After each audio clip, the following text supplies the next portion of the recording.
ഇതെന്താ ബഹളം? എനിക്കറിയില്ല. ഏയ് ക്യാ ഹേ ഹൂ?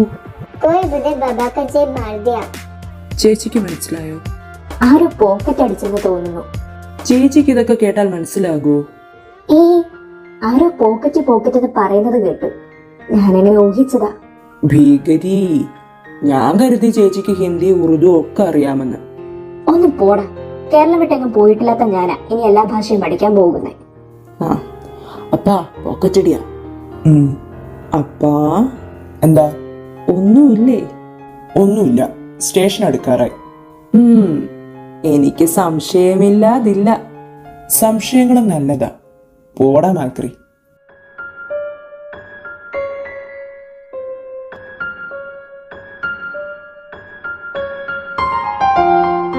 നമ്മൾ അങ്ങനെ ഹൈദരാബാദ് എത്തി. ഇനി എങ്ങനെയാ മൂപ്പിലാനെ? ഇനി പഴയതുപോലെ തന്നെ. താമസിക്കാൻ ഇടം, ജീവിക്കാൻ ജോലി, കഴിക്കാൻ ഭക്ഷണം. എന്നാൽ വാ. അങ്ങനെ ഞങ്ങൾ അവിടെ കുഞ്ഞൊരു വീട് ഒപ്പിച്ചു. പുള്ളി ഒരു ഹോട്ടലിൽ ജോലി ഒപ്പിച്ചു. ഞാനൊരു ടെക്സ്റ്റൈൽ ഷോപ്പിൽ അക്കൗണ്ടന്റ് ആയിട്ട് കയറി. അവൻ അവന്റെ രീതി തെറ്റിച്ചില്ല. ഉച്ചവരെ കന്നുകാലികളെ നോക്കുന്ന ഒരു സ്ഥലത്ത് അവൻ ജോലി ഒപ്പിച്ചു. അത് കഴിഞ്ഞ് ഫുഡ് ഡെലിവറി. അത് പക്ഷേ ആ ഫുഡ് കോർട്ടിലെ മാത്രമായിരുന്നു. അതൊരു ചൈനീസ് ഫുഡ് കോർട്ടായിരുന്നു. ഉച്ച കഴിഞ്ഞേ സ്റ്റാർട്ട് ആകൂ. അവിടെ കൂടുതലും ഓൺലൈൻ ഡെലിവറി ആയിരുന്നു. അങ്ങനെ അവന് അവിടെ ജോലി തരപ്പെട്ടു. ബൈക്ക് അവരുടെ വക. ചെല്ലുമ്പോൾ ബൈക്ക് കൊടുക്കും, ജോലി കഴിയുമ്പോൾ ബൈക്ക് തിരികെ ഏൽപ്പിക്കണം. അപ്പോൾ ഡാൻസ്? അത് നടന്നില്ല. എനിക്ക് 9 മണിക്കായിരുന്നു ഇറങ്ങാൻ പറ്റിയിരുന്നത്. അതുകൊണ്ട് വീട്ടിൽ വരാനുള്ള സമയം 9:30 തന്നു മൂപ്പിലാൻ. അവനും 9 മണി വരെയുള്ള ഫുഡ് ഡെലിവറി ഏറ്റിട്ടുള്ളായിരുന്നു. 9 മണി കഴിയുമ്പോൾ അവൻ എന്റെ കടയിലേക്ക് വരും. ഞങ്ങൾ പിന്നെ ഒരുമിച്ച് വീട്ടിലേക്ക് പോകും. അങ്ങനെയായിരുന്നു. എന്റെ തുണിക്കടയിൽ നിന്ന് 5 കിലോമീറ്റർ അത്രേ വീട്ടിലേക്ക് ദൂരം ഉള്ളായിരുന്നു. പിന്നെന്താ, പഴയതുപോലെ തന്നെ. ഞങ്ങള് ജോലിക്ക് പോകും.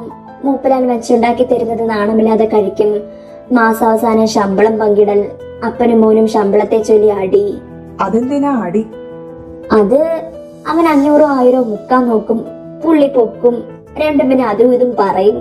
അടിയാകും. അവനെന്തിനാ മുക്കുന്നേ? അല്ല, മുന്നേ നിങ്ങള് ഒളിച്ച് ഫുഡ് അടിക്കാനൊക്കെ പോകുമായിരുന്നല്ലോ. ഹൈദരാബാദ് വന്നപ്പോൾ അത് നിന്നെങ്കിൽ പിന്നെന്തിനാ പൈസ മുക്കുന്നേ?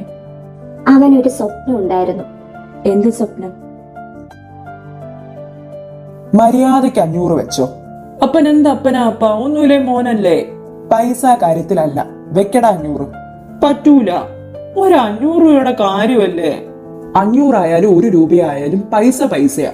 അതിന്റെ മൂല്യത്തിന് ഒന്നും പകരമാകില്ല. ചെറുക്ക, ഈ എച്ചത്തരം കേൾക്കാൻ നിനക്ക് നാണമില്ലേ? എന്റെ വരെ തൊലി ഒരിഞ്ഞു. ആ 500 രൂപ കൊടുത്തിട്ട് വാ ഇങ്ങോട്ട്. രക്ഷക പറഞ്ഞത് കേട്ടില്ലേ മോനെ? 500 അപ്പം പന്നല. ഇപ്പോൾ നല്ല ഒരുത്തിയെ കിട്ടിയിട്ടുണ്ടല്ലോ. പോളവാ പോടി. അപ്പൻ എപ്പോഴും ഇങ്ങനെ 5 രൂപ പോലും വിട്ടു കളിക്കില്ല. അത് നിനക്ക് അറിയാലോ. പിന്നെ എന്തിനാ വലിക്കാൻ നോക്കുന്നേ? ഒരു പ്രതീക്ഷ, ഒരിക്കലെങ്കിലും വിട്ടു തന്നാലോ എന്ന്. എവിടുന്നു? അതൊരു നടക്കാത്ത വെറും സ്വപ്നമായി മാറുക. പ്രതീക്ഷ കൈവിടണ്ട. നിന്നെ ഞെട്ടിച്ചോണ്ട് ഒരിക്കലും വിട്ടു തന്നാലോ? അതിനപ്പൻ രണ്ടാമത് ജനിച്ച് ഞാൻ അപ്പന്റെ മകനായി ജനിക്കണം.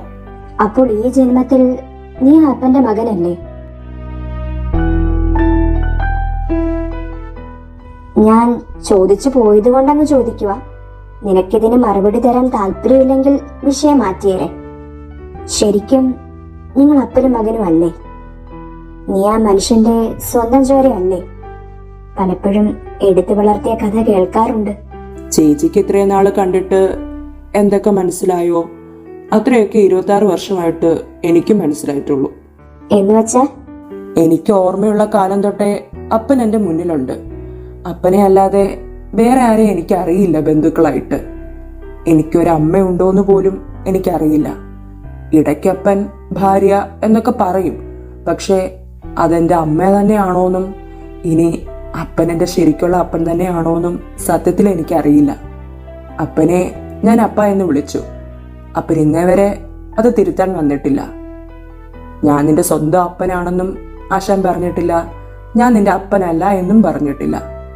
ചോദിക്കാനൊട്ട് എനിക്ക് ധൈര്യവും ഇതുവരെ വന്നിട്ടില്ല. ഇനിയെങ്ങാനും അപ്പനല്ല എന്ന് പറഞ്ഞാൽ എനിക്കത് താങ്ങാൻ പറ്റില്ല ചേച്ചി. കാരണം അപ്പനാണ് എൻ്റെ ലോകം. ആ ലോകം സത്യമല്ല എന്നറിഞ്ഞാൽ മരിക്കുന്നതിന് തുല്യ. അതുകൊണ്ട് ഇങ്ങനെ അങ്ങ് പോകാമെന്ന് വിചാരിച്ചു. അമ്മയെ അറിയാൻ പറ്റില്ല എന്നല്ലേ ഉള്ളൂ. എനിക്ക് എൻ്റെ അപ്പനുണ്ടല്ലോ. ദേ ഇപ്പോൾ എനിക്ക് ദൈവം ചേച്ചീനെയും തന്നു. അമ്പട, അതിനിടയിൽ എന്നെയും കൂടെ കുത്തിക്കയറ്റാൻ നോക്കണ്ട. അല്ലെങ്കിലും ഞാൻ എന്തെങ്കിലും ഉള്ളത് പറഞ്ഞാൽ ചേച്ചിക്ക് പുച്ഛമാണല്ലോ. Like father like son. ഒരു ഗ്യാപ്പ് കിട്ടിയാൽ എന്നെ കുത്തിക്കോണം. ആണോ? ശരിക്കും ഞാൻ എൻ്റെ അപ്പനെ പോലെയാണോ? ഞാനൊരു സത്യം പറയട്ടെ, നിങ്ങളെ രണ്ടും കണ്ടാൽ അപ്പനും മകനുമാണെന്ന് പറയേയില്ല. ആ മനുഷ്യന്റെ ഒരു ചായയും നിനക്കില്ല. സ്വഭാവമാണെങ്കിൽ പറയേ വേണ്ട. ആകെയുള്ള സാമ്യം രണ്ട് കാര്യത്തിലാ. ഒന്ന് പൈസയ്ക്ക് അടി കൂടുന്നതില്, രണ്ട് എന്നെ ചൊറിയുന്നതില്. ചേച്ചിയെ ചൊറിയുന്നത് സ്നേഹം കണ്ടല്ലേ? അപ്പോൾ പൈസയ്ക്ക് അടി കൂടുന്നതോ? നിനക്കറിയാം നിന്റെ അപ്പൻ കാശ് വിട്ട് കളിക്കില്ലെന്ന്. അതറിഞ്ഞിട്ടും എന്നെങ്കിലും ആ മനുഷ്യൻ വിട്ടുതരുമെന്ന പ്രതീക്ഷയിൽ പിന്നെയും പിന്നെ നീ കാശ് കളിക്കാൻ നോക്കുന്ന എന്തിനാ? വലിയ മോളിൽ പോയി ഐസ്ക്രീം വാങ്ങാനാ? അല്ല, പിന്നെ എനിക്ക് വലിയൊരു ആഗ്രഹമുണ്ട്. എന്ത്? ചേച്ചി എന്നെ കളിയാക്കല്ലേ. നീ പറയട ചെക്ക. എനിക്കൊരു സ്പോർട്ട് ബൈക്ക് റേസർ ആകണം. പക്ഷേ അതിന് ഒരുപാട് ചെലവുണ്ട്. അപ്പനറിയാതെ കാശുണ്ടാക്കുന്നതും കൂട്ടി വെക്കുന്നതും കാശ് വലിക്കാൻ നോക്കുന്നതും ഒക്കെ അതിനു വേണ്ടിയാ.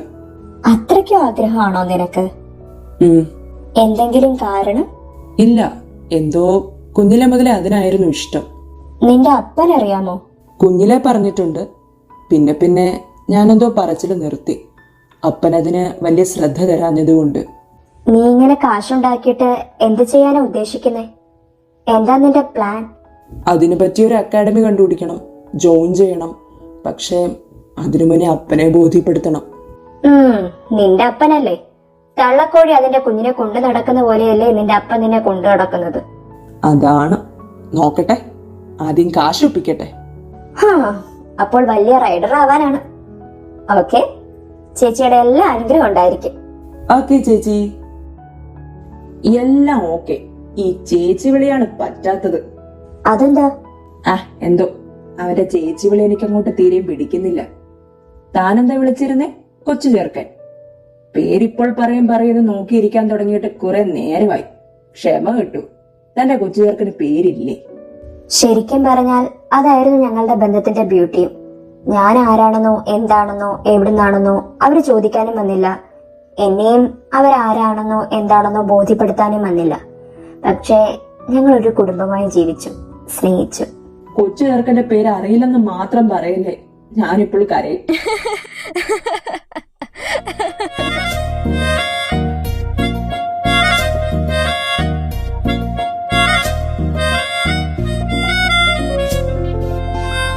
சூடான பேரும் அதுதான், சொன்னவுடன் உதடுகள் குதிக்கும். சூரியனை நீயும் நினைத்தால் அது இல்லையே. ஜில்லென்று பேரும் அதுதான், கேட்டவுடன் நெஞ்சம் குளிரும். நதி என்று நீயும் நினைத்தால் அது இல்லையே. சிலிர்க்க வைக்கும் தெய்வமில்லை, மிரள வைக்கும் மிருகமில்லை. ஒளி வட்ட தெரிந்தாலும் அது பட்ட பேரில்லை. என் பேரின் பின்னால் வரும் பேர் நான் சொல்லவா? உன் பேரே தெரியாது, உன்னை கூப்பிட முடியாது.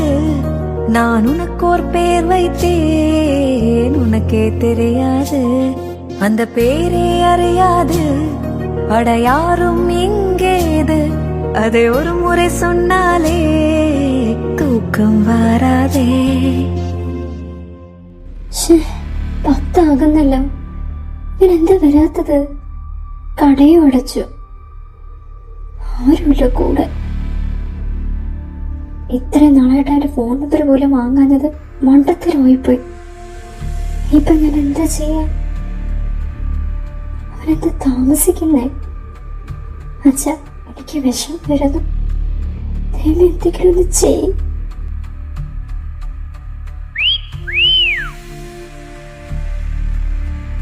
Hello madam.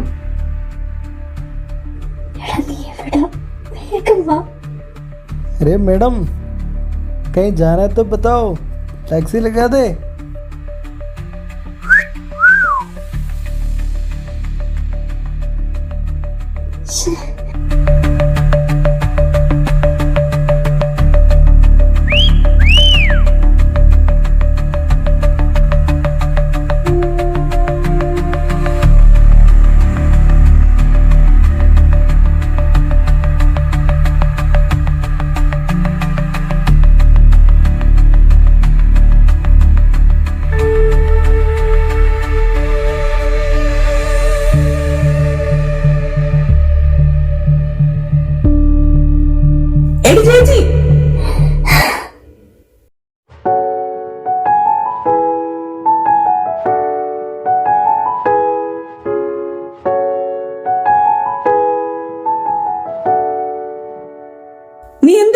ചേച്ചി കാണിച്ചേ?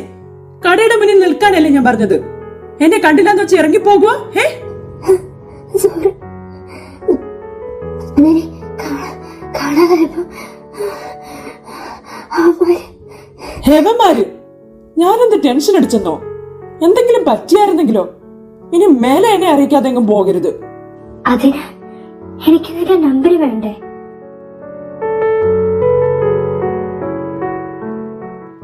വേണ്ടാത്തോണ്ടായിരിക്കുമല്ലോ വാങ്ങാഞ്ഞത്.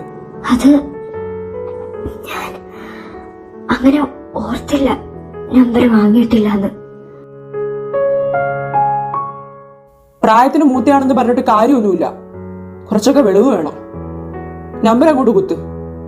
821 82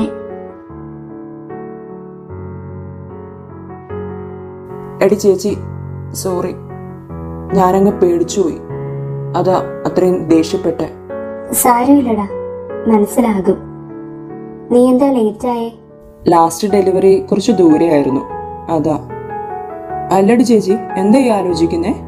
നിന്റെ നമ്പർ കിട്ടി, പക്ഷേ എങ്ങനെ സേവ് ചെയ്യണമെന്നോർത്ത്. പേരറിയില്ല അല്ലേ? ഇല്ല.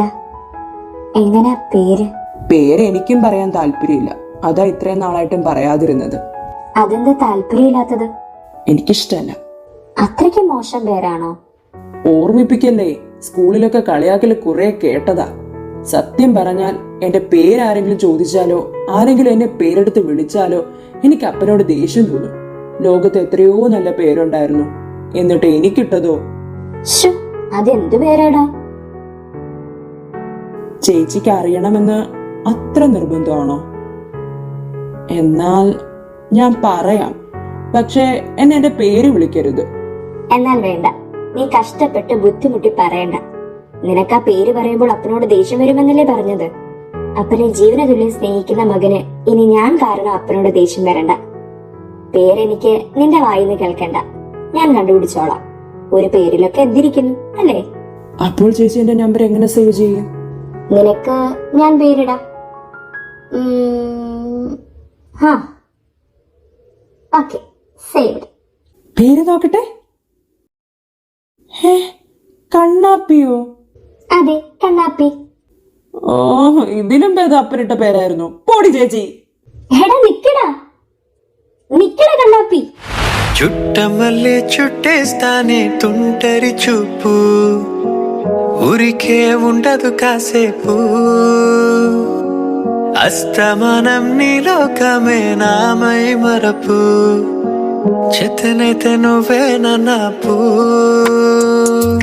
మా ಹೆತ್ತಲಾಂಗಮೆ ದಾವೆತಿನ ಹುರುಪ ಮೆಕ್ಕ ಪಟ್ಟೆಲ್ಲಿನ ರುವು ನಾರಿ ಮನಹಾರಿ ಸುಕುಮಾಲಿ ನಂಬುತ್ತಮ್ಮ ಹೆತ್ತಲಾಂಗಮೆ ದಾವೆತಿನ ಹುರುಪ ಮೆಕ್ಕ ಪಟ್ಟೆಲ್ಲಿನ ರುವು ನಾರಿ ಮನಹಾರಿ ಸುಕುಮಾಲಿ ನಂಬುತ್ತಮ್ಮ నానిద్దరు కులాస నీ కళ్ళకి చేసా నీ కోసం వయసు వాకిలి కాసారా నా అసలు పోగేసా నీ గుండెకు వచ్చేసా నీ రెక్కకు రంగం సిద్ధం చేసా ಮನಿಗೆ ಮಗೆ ಹಿತೆ ಮುದುವೆನು ರಾಹಂಗುಂ ಯಾವಿ ಅವಿಲೇವಿ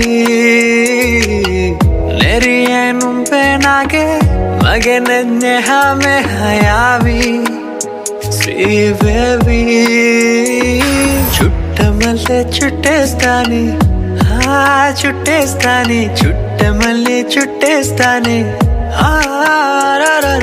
చుట్టమల్లె చుట్టేస్తానే తుంటరి చూపు ఊరికే ఉండదు కాసేపు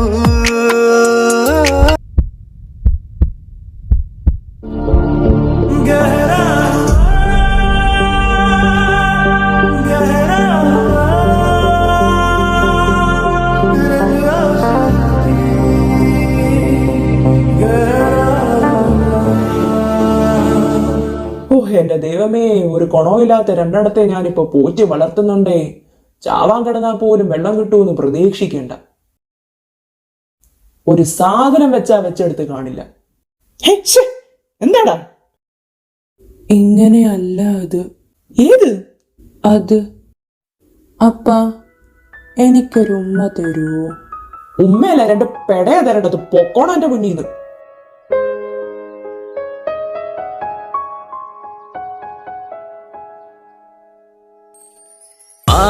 ಹೆತ್ತಲಾಂಗ ಮೆದಾವೆತಿನ ಹುರುಪೆಮಕ್ಕ ಪಟ್ಟೆಲ್ಲಿನ ರುವನಾರಿ ಮನಹಾರಿ ಸುಕುಮಾಲಿ ನಂಬುತ್ತಮ್ಮ. ಹೆತ್ತಲಾಂಗ ಮೆದಾವೆತಿನ ಹುರುಪೆಮಕ್ಕ ಪಟ್ಟೆಲ್ಲಿನ ರುವನಾರಿ ಮನಹಾರಿ ಸುಕುಮಾಲಿ ನಂಬುತ್ತಮ್ಮ.